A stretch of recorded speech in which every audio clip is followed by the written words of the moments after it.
Hey everybody, wanted to let you know I'm headed back on tour. Denver, Colorado, Saturday, September 28th at the Oriental Theater. Chicago, Illinois, I will be there at the Den Saturday, October 12th. Detroit, Michigan, I'll be there Friday, November 8th at the Magic Bag. Get your tickets for those shows and all shows on my website now at ryansickler.com. Hey baby, we're gonna be here all day. We're gonna be here all day, baby. I like this kind of party. Welcome back to the Wayback, y'all. I'm Ryan Sickler, ryansickler.com, Ryan Sickler on all your social media. Get your tickets, come out and see me on the road. All tickets are available at ryansickler.com. Make sure you're checking out that other podcast I do called The Honeydew and the Patreon, all right? Today, my guest here on the Wayback, ladies and gentlemen, please welcome Mike Feeney. Mike Feeney, welcome to the Wayback. Thanks for doing the podcast. Here. I feel like I like what you're doing with because I don't know what to do. I feel like I got to put my leg up here, something like this. This feels a little bit better. Because I'm not looking at you, so it feels very. But this is nice. Very intimate. Little Knots Landing. This is very intimate. Here. Yeah. Please plug and promote everything. MikeFeeneyComedy.com for tickets, YouTube.com/Mike Feeney Comedy. It's where you can check out my comedy specials and see a bunch of other content at I am Mike Feeney across all social media. Podcast, here's the scenario. And other than that, just come see me live, please, and follow me on social media. I make dumb, silly videos for you to laugh at. Your promos are great. Thanks, man. Yeah, they're great. I'm trying. They stand out. I'm trying to stand out to stand up. That's what you want, bro. Yeah. Well said. Well said, dude. So here on the way back, we like to talk about nostalgia. We like to talk about anything that you remember from the good old days. And one of the things you mentioned was driving, which is perfect for this podcast. So let me ask you this. Did you start driving before you were 16? So, I mean, kind of. My mom had a 1986 or something like Toyota MR2, which was like a tiny little sports car, T-tops, engine in the back, just like the most dangerous thing to be in with a child. And wait, hold on. She put you in there too? Yeah. It was like the two seat. I was the other seat. Debbie. Okay. What's up, Debbie? But she would have me like shift for her, like just as like to learn that, but while I was in the passenger seat in between, sometimes you're like going fast and just like, switch that. So I got used to that kind of a thing at an early age. But I started driving, I guess when I was like, 15, I did all the driving school, that kind of stuff. And then the second I got my like learner's permit, it was my cousin was getting rid of a car. So I got, my first car was a 1988 Buick Skyhawk, which not a Skylark, the Skyhawk, the discontinued one. A Skyhawk, yeah, a baby blue. Yeah, mine was like this like old faded red, and Where'd it's you get it from? I got it from my cousin's husband who was going to donate it to like charity. It was just like it was like a beater car, which is perfect for your first car as a kid. And it had this that front bench seat where like there's nothing, like if you were the passenger you could touch the pedals, you know what I mean, there's no divide. You remember those couples that used to do that? They just slide right over and then they just sit like this in the thing, in the pickup. So there's just nothing in there, and it was just a great like metal heavy metal car, like and of course that if you tap something it wasn't crushed in $2,500 minimum fixes. No, it was like a bumper car, dude. And I worked at Best Buy, so I got like a hookup on a sound system. So I put like a ridiculous like Pioneer 12-inch subwoofers in the trunk of this car. It was insane. I put like remember we used to have the radios you can like plug into the, it was like before satellite radio. It was just basically a CD changer, and then you could take it out with you when you leave. Dude, I remember, I was about to ask you, I'm older than you obviously. So because we had the whole radio that pulled out. Yeah, you pull it out. And then people didn't give a f***. They break your window and take that whole thing. And then it was a detachable face. The detachable face was what I had. And you just take the face and throw it in your backpack, go to college or whatever. The face was what what I had at that point. And yes, but it was like, the car was such a beater, but it was the perfect first car, and I wish I kept it longer. I ended up getting rid of it at one point because I was like, it ended up needing just some work. It wouldn't have been much. Probably been like less than $1,000. How much you pay for it? Nothing. It was like I told you. It was just my cousin was just going to donate it. So he's like, just have it. Gave it to you. So he just gave it. So I was like, I should have kept that for sure because I didn't realize the car. Because my second car, my dad got a new car and gave me his old Saab, which was like I mean, that's what they call them, like Saab stories, because that car spent more time on the pickup truck than it did on the road. It was real? just nothing. But my dad had sunk thousands of dollars into that car, and then he got a new one and gave it to me, and then I sunk. It was just so much. I ended up. All right, so let me start back with the Buick, because there are some driving stories with the Buick, and then I got something for the Saab. So the Buick. Again, this was right when we were learning how to drive. I had like I can only drive until night kind of, and you have those certain hours and the thing. Yeah. So the first thing I did, like I mentioned, we were big into Jackass.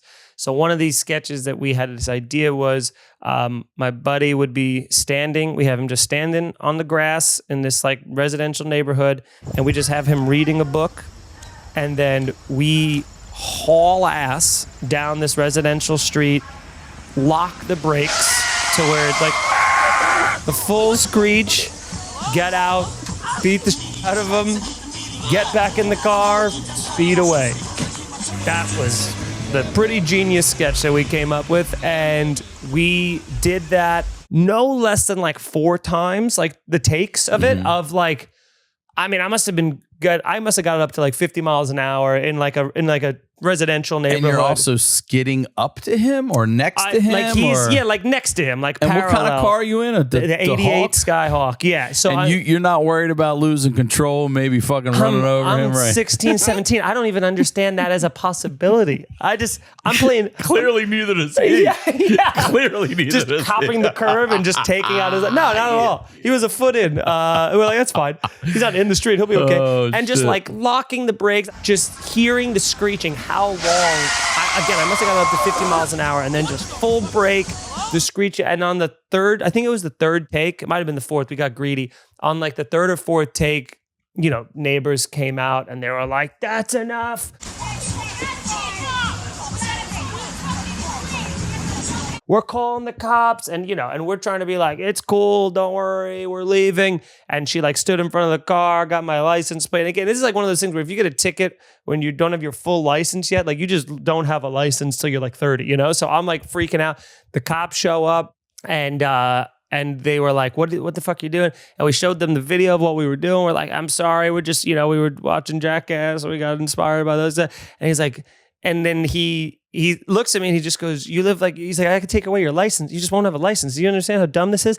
And I go, yeah, I know. We're just trying to make a funny video. And he goes, that's a dumbass thing to do. And then like a smart ass, I went like a jackass, actually. I was like, more of a jackass, actually. And he gave me that look and I'm like, I'm sorry. It was right, he was right there. But got away, didn't give me showed mercy on me, which should have made me learn, but instead. Yeah, you didn't get reckless driving or any of that nothing. stuff. But then I did so this was now flash forward like a year. I do have my license at this point. And my buddy, but again, you're invincible. So my friend and I, this is what we would do. We have 2 girls that we were interested in. They'd be in the back seat. My buddy and I, Sean, would be in the front seat. And we would drive. There's this neighborhood not far from my house that we called like the Hills, because it just had like all these pretty steep, like incline, decline hills. And we would speed over. And there was like hidden driveways too. And I would recline my seat fully into the lap of the girl I was interested in behind me and like be looking up at her with my feet driving. And my buddy would just be steering the wheel of the car while we were going, 30, 40 miles an hour in an area, going over hills, just pieces of shit, like just dumb. Couldn't be more asking to be killed. And the girls, they weren't like, what are you doing? They were like, oh my God. Like, it was just you're teenagers. Nobody thinks you could die. Nobody thinks of how reckless this is. And I'm just steering. My buddy's just steering the car. I'm driving with not even looking up. I'm like flooring it. And then, and he's telling me, all right, slow down. All right, speed up. Just being so stupid. And then one time I was like, he just was like, brake. And I slammed on the brake, and it was a car coming out of like a hidden driveway as we were going down a hill fast. And like when I say that we were like you couldn't have gotten closer to hitting that car than that. It was us. It was like that guy, the guy saw, I remember still seeing that guy's face. Like, you know what I mean? When you have that, you're about to get into an accident phase of just like oh no. And we could have killed that guy and ourselves. It was just so stupid, man. And then, I ended up getting into a car accident with that car. Just by a bus hit me, like a school bus. What? How? Because we were both, it was like early morning. I was driving to school. Were kids on the bus? Kids were on the bus. It was early morning. Same school going? Were you all, did they know you? It wasn't, that wasn't my school district. No. But I will say this. This one wasn't my fault. I've been in a few car accidents. This one wasn't my fault. We were both coming around a turn. And I remember specifically, it was early morning. So like the sun was out and the sun was in my eye as I was like turning this corner. So what I did, because it's a beater, is I drove the car, like the wheels of the car were scraping against the sidewalk. That's how close, the curb, that's how close I was to it. And this bus came around the corner, hit me in my front end and then pulled over. And then my buddy was with me and my buddy's dad was a cop. And I was like, what do we do? And he was like, if the school bus driver doesn't get out of the car, you don't have to get out of the car. So we both just stood there like a standoff for like 10 minutes or something. And then the bus driver like waved me away. And then he was like, oh, he's saying you're good. And then we went, okay. So then I just drove away. I went to school. I had some damage in the front of my car. I was like, oh shit. And then the next day, like 2 like CSI cops showed up to my house and were like, your house? Yeah, they showed up to my house. School. No, they showed up to my house and they were like, you're left the scene of an accident, because apparently that bus, once I left, called the cops and then we're like, and filled out an accident report. And so they were like, you left the scene of an accident. It's like a hit and run. It's all of these terrible crimes. And I'm like, oh my God.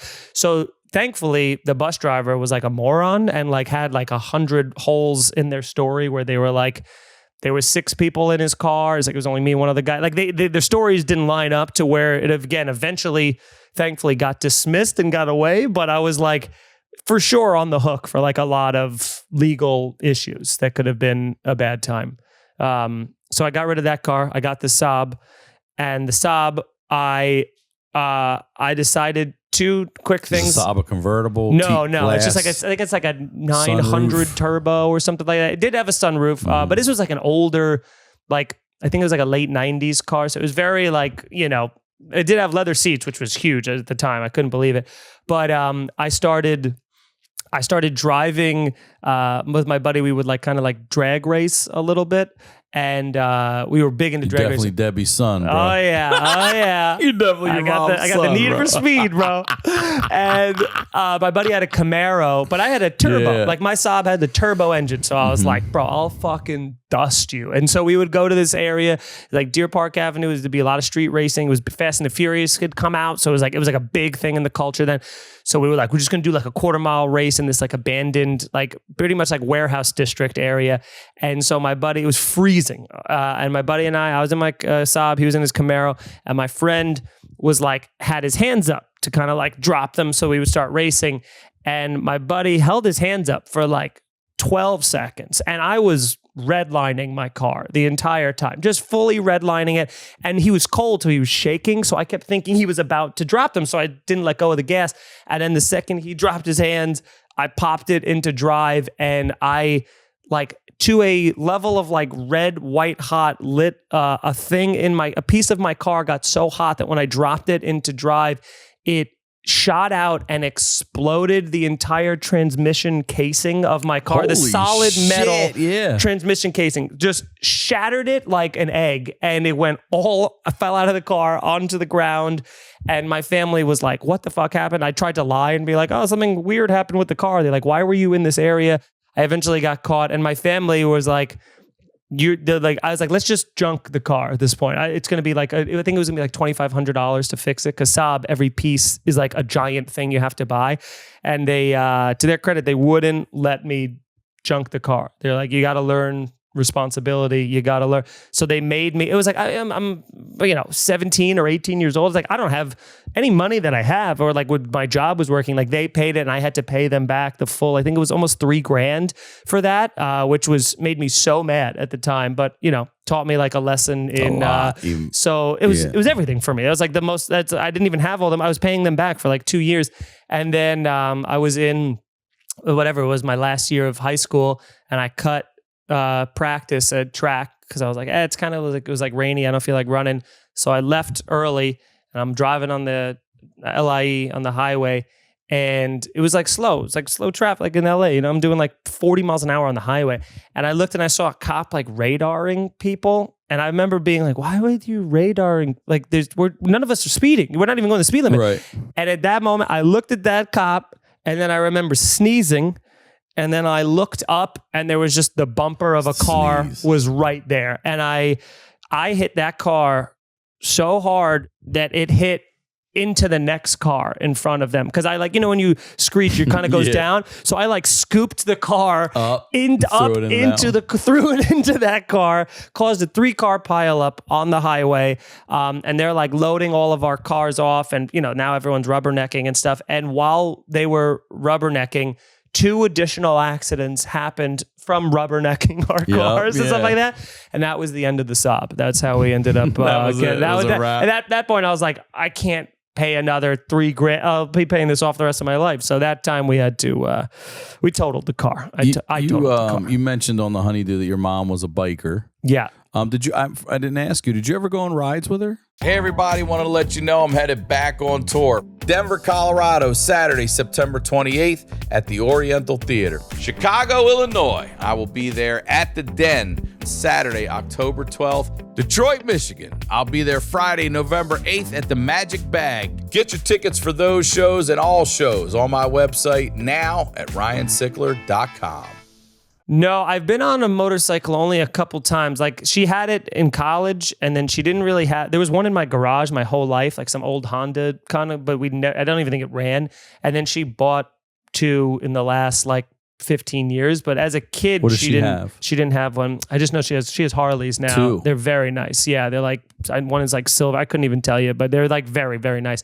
People just be like, you do not fucking look like your mom rides Harleys? I guess a lot of people don't know about it, but yeah, she was just telling me she goes on like these long drives, and it's in Florida, so it's like you don't even need to wear a helmet, and it's like, is that where she lives now? Yeah, and the speed limit's 70. Debbie it's just just got her like hair out there, like, it's just asking for death, dude. It is, dude. It is. We used to call them organ donors every time we see them go by. There goes an organ donor. Dude, I was only on a motorcycle like once as a kid. My mom's friend who had a Harley, he like just took me like literally like around his block. And I just remember being so scared. You know what I mean? It's like being on a jet ski. Like if you're driving the jet ski, you want to do 100 miles an hour. When you're on the back of the jet ski, you're like, please, for the love of God, you just feel like you're going to get thrown off. But nah, man, motorcycles, they were never my bag. I've never sat on one. I've never, never got on the back of your mom's or anything, huh? Never since she got since she started riding again, I was never been on the back of it. No, I don't know. There's something about it. Has she ever had an accident? She hasn't, but technically she's like had things where it's like, I think it's like falling over because they're so fucking heavy. Yeah. You know, my mom's in her 60s, so it's falling over, and like she's had a couple like little things, but she doesn't tell me about it. Dude, how many fucking ladies does your mom know her age that are rolling on Harleys? Only a couple. Is there a crew at this point. of 60 plus ladies out there on Harleys? Yeah. I don't know, man. Is it the Red Hat Society? Get the Red Helmet Society. She is a redhead. So that's what it is. There you go. The firecrackers, whatever. Yeah. But she is, she's just a wild, like she's fun. I mean, she's like that. She wants to like keep the party going, the drink. She's like, let's all party. Let's have some more drink. She's got that like Bert Kreischer kind of a thing to her where she's like, she wants everyone to have a good time and to like get like fucked up in the process. So, but yeah, I mean, it's crazy. She still has this much energy at that age, but yeah, I'm not getting on the back of that bike, man. I'd just be worried these days. Like I had a motorcycle for maybe 2 summers and I was never 100% comfortable on it. Yeah, dude. It hit me like how powerless you are out there on the road when I was on the Beltway in Baltimore. And I'm right next to an 18-wheeler, and that little hub is just floating, and it's right here. Right. And I was just like, I'm 70 miles. I'm done. Then it's also like, it's not even about you, because my mom's like, I'm safe, and it's like, it has nothing to do with you. It's anybody else. I know a dude who almost got his like arm amputated and lost his leg because he was just sitting at a light and a car like turned into it. You know what I mean? Like, he was still, you know, right. but unprotected on a bike. Yeah. I just always worry these days with the texting. That didn't exist when I rode a bike. Dude, and now I just feel like it's everyone looking down. You're not seeing motorcycles. Oh, yeah. I mean, look when you're on the highway, just the amount of people that are out just... here, out here, you're allowed to split the lane and shit. I've had dudes come by if they think you're too close to their lane. Yeah. Which, by the way, isn't a lane. It's splitting the fucking lane. Right. They're not supposed to be there, but they're not allowed to be. Right. They'll beat down the side of your car. Oh, fuck that. I've seen another guy in traffic one time. A guy started changing lanes, and before he looked, this motorcycle's there, and that motorcycle put his fucking foot on the side of that car, bounced himself, and brought him up. He was like, fuck yeah. And I was like, holy shit. Dude. Yeah, I don't, I mean, it's like, yeah, if you're in bumper to bumper traffic, it must be awesome to like thread the needle of those cars, but you can't get... The whole time I'd be like, no, somebody's going to pull out. Yeah, you can't get mad if somebody, is not expecting an additional vehicle to be coming in going between. 40 between. Yeah, they're going fast. Oh, no, fuck that, dude. I just had a fun question I came up with. Do you have any family vacations or trips that hold a special place in your heart or traumatized you? I remember we were kind of like a cruise ship family, you know what I mean? We went on cruises. Your mom likes Harleys and cruising, bro. Dude, yeah. Drinking. So we would go on cruises, which is also like, if you have a little kid, like cruises are great because you just let that thing go. You're like, we'll see you at dinner. Gonna do that? You know what I mean? You have an 8-month-old. You're gonna do that? I mean, I don't know, man. I've been on a couple cruises like for comedy and stuff, and you're like, it's not what I remember it when I was a kid. When I remember when I was a kid, it's just when you're a kid, it's very fun. I mean, maybe I'll go on it for my kid, but I used to be like, oh, you wake up, you're in a different place. It's so awesome. You don't have to worry about the food's great. They would always they learn your order the first day. I would always go there. There'd always be like a chocolate milk waiting for me at the table. It was like the best, But then, the other cool part about it is you'd meet the other kids. That first day you go to that like little discovery zone with the, the kids, and you meet kids your age group, and then you kind of just, just be like little friends. Like it's a weird thing. You just like meet these friends for this week that you were you came so tight with, you swung it every day with them and all that. And, like we would go to you'd be an adolescent, you go to the basketball courts, we just like punt the basketballs off the ship. You know what I mean? just punt them and then just watch them bobbing in the water I really come off like a monster in this, but I mean, again, this is me being an adolescent shit starter. And I remember one kid, this was like my first cruise I was on. I was young. I was definitely younger than adolescents. And it was like when the Mark McGuire, Barry, it was like during the home run race sort of a thing with Sosa and all that. There was a kid that is like his last name was just McGuire. And like he told everybody that like Barry, that Mark McGuire was his uncle. And like throughout the course of the week would like pepper that in. He'd be like, I can get you guys like signatures. Like he just like really like used that as a way of making friends. And like I believed, like I fully believed. I'm like, this is amazing. And I remember my dad at the time being like, there's a lot. McGuire's a pretty popular last name. And I was like, yeah, Lizzie McGuire. Yeah. But I was really convinced. And then like I eventually found out how he spelled his last. It wasn't even the right spelling. It was like a totally different spelling than Mark McGuire spells it. And I was so pissed. But this is also a very cruise, and we still laugh about this. I've never been on a cruise. Never? Never. The food, if you go on a good one, if you go on like Celebrity or Royal Caribbean, they're good. If you go on Carnival, it's just, you're just going to have... I went to do a showcase at a club. I won't name them. And then they were like, we got new, and I've been in comedy forever. This is the kind of shit comedy does. We got a new GM and all, so we're going to showcase people again. I'm like, can't you just go to my fucking social media and look at all the clips you guys want us to put up instead of making me showcase? If I go into showcase, they're also showcasing at the time for a cruise line. I don't remember which one it is. And I did really well. And the cruise line was interested in me, and I was like, I'm not interested. And they're like, what do you mean? I was like, I don't want to go on a week cruise. Like, I'm a devoted single dad. Yeah. I'm not doing that. Yeah, for sure. If you're like, but it pays, I'm like, what's it paying? It's like, well, it starts off at this, which was low, and then incrementally you'll get more, and you could do this. And I was like, no. And so they were really upset. that I said no, and I was like, I'm just not interested. You could in make that. a lot of money. I think if you're in like your 20s, especially if you're like single, it's like that would probably be sick. Like now, to me, I'm like I would just make me leave my family and be in like open water for it's like that. No, it's missing my family the whole time. And then it's like if you get one complaint, even if they is that right? If you get complaints, you get kicked. Like I know comics in the middle of the run. I know comics who have been kicked off at like Turks and Caicos with their luggage.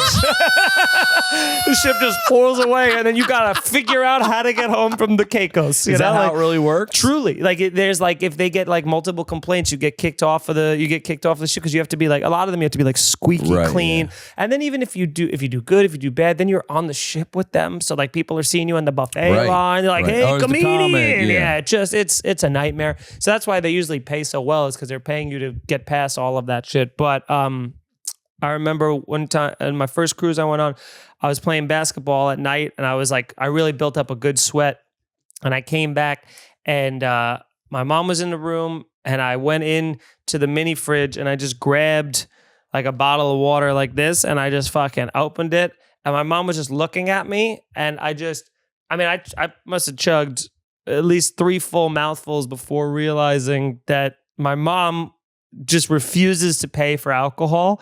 So she just had bottles of vodka that she had just, not labeled, just didn't, just a full, clear, just a water bottle of clear liquid. And this is like, I must have been, I don't know, like 11, like way before I've ever should have alcohol, And I had 2, like I swallowed the first one, and then I felt like that burning fire. And then I had the second one in my mouth and was like, I'm spitting it all up. And my mom, to this day, laughs so hard about it, because she's like, I told you that was vodka. And I was like, when and why would I remember that as an 11-year-old? That's like, oh yeah, that's the vodka, also in the shape of a water bottle, in a water bottle. She always does that shit. She empties out shampoo bottles and brings it in there. That's a good You empty move. out a shampoo bottle, put that through the dishwasher or whatever, there it's clean.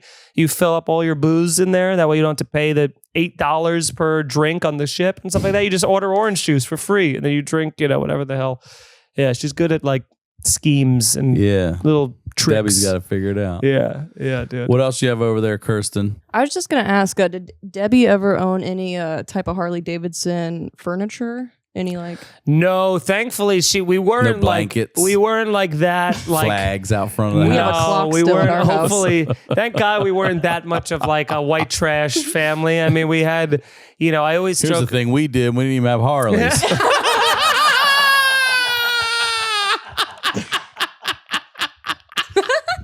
the type of white trash family we were, bro. That's the funny thing about Harleys. It's like the only car that it's the only thing that like people wear the merch while they're driving. Like you never see like a guy wearing a Honda Civic shirt in a Civic. Right. Like, there's Repping it hard. It's only Harley. Yeah. It's like the only, they've done such a good thing. But yeah, no, we never had any of that stuff. We just, she just was obsessed. She's obsessed. She loves Bike Week down in Florida. Yeah, does that's that a big whole one. thing. Daytona. Oh, yeah. But she goes on these like multiple hour rides with her and her friend, and then they'll like, stop at a bar. Is her man, is he a biker guy? He wasn't. He doesn't really ride anymore. He's got like he always came from like a manual labor sort of a background. So he did like, every physical job you could do. So I think he's got like pretty brutal arthritis at this point. So he can't really ride anymore without, he can't, it's like his knuckles are getting, whatever that arthritis is. Rheumatoid arthritis. So he's got he could lock it around Debbie's belly. You know what I'm saying? Hold on for dear life, I guess so. No, he's more into like I'll chill at home, smoke a little bit, and play some video games while you go ride around, But all right, Kirsten, give me one more. Favorite toy you had as a kid, or like a favorite thing you remember playing with as a child? Well, we talked about that big wheelie that I had on Honeydew, about that little tricycle. That's my favorite too. That thing was awesome.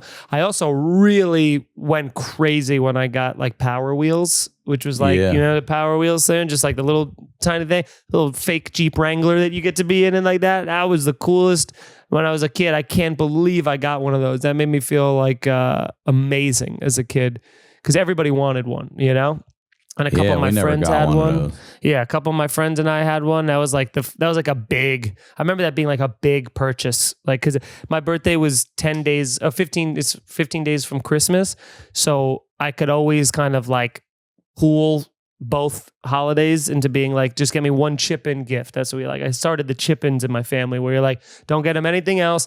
Everybody, let's put in some money and get him this. Like, and one year, another thing I really loved, which is now so silly to think of, but like I got this Iowa.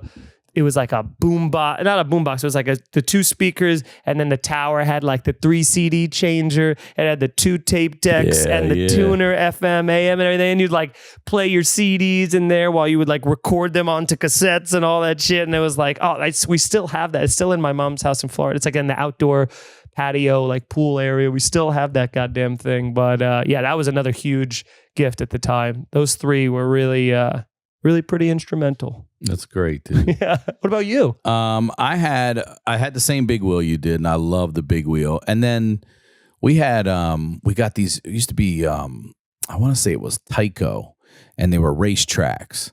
And they were that plastic racetrack you would snap together. And some people's parents, like my mom, if you didn't listen, will fucking beat you with those things. You know what I'm talking about? But it was just a circle, and then it was a trigger. The gun was a trigger, and it just had like a little like almost like static electricity piece in there. And they would always, you'd have to go slow around the turns, because if you gun it, they go flying off. I used to love that shit. You ever have a friend stand at the corner, you're like, hey, watch this. You pull it real hard. Put your face down there, real quick. Bam. Yeah. And then we had, my dad was always like, fucking, there you go. That right there. Exactly. Hell yes. Yes, I definitely remember that. And my dad was always like, save your Star Wars action figures. Like, we want to play with them. What are you talking about? Yeah. And we would tie string around their necks and on the door, and then slam the door and pull their heads off and all that shit, God. dude. Now they're worth so much goddamn money. I mean, between my dad had like Mickey Mantle rookie cards that he would like tape to they would like put a clothespin it to the spokes of his bike to make it sound like a motorcycle, just like, Mickey things that you could buy a house off now. Yeah. And like when in the 90s, when like Power Rangers were like a thing, like collecting like the almost G.I. Joe size tall Power Rangers, there was like this craze right around the Beanie Baby time where it was like, if you get these, they're going to be worth so much money. And I remember we were like on vacation in Arizona or something like that, and this mall had them, and my mom and dad, dude, it looked like Black Friday. Like people were like fighting each other. Like my mom and dad. That was Cabbage Patch craze when I was a kid. My mom and dad. Someone died. They bought like at least like 20 Power Rangers, these giant Power, and I was psyched because I was like, I'm going to have all these Power Rangers, and I never was allowed to play with any of them. They were all like, this is going to be worth money someday. And I think they're like in an attic in Florida, probably ruined from the humidity and all that stuff. Worth $13 and worth each. Nothing as well, yeah. But I remember being like so excited to play with them, and they were like, I was like, I thought they were like fighting for me to get them, and I was like, and like, no, these aren't for you. What are you doing here?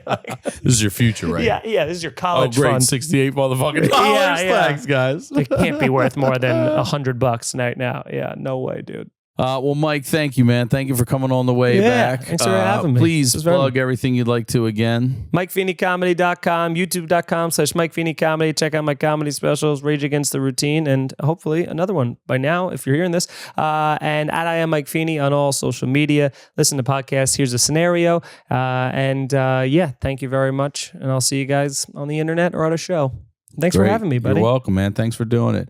As always, Ryan Sickler on all social media. Come out, see me on tour. Tickets are available at ryansickler.com. We'll talk to y'all next week.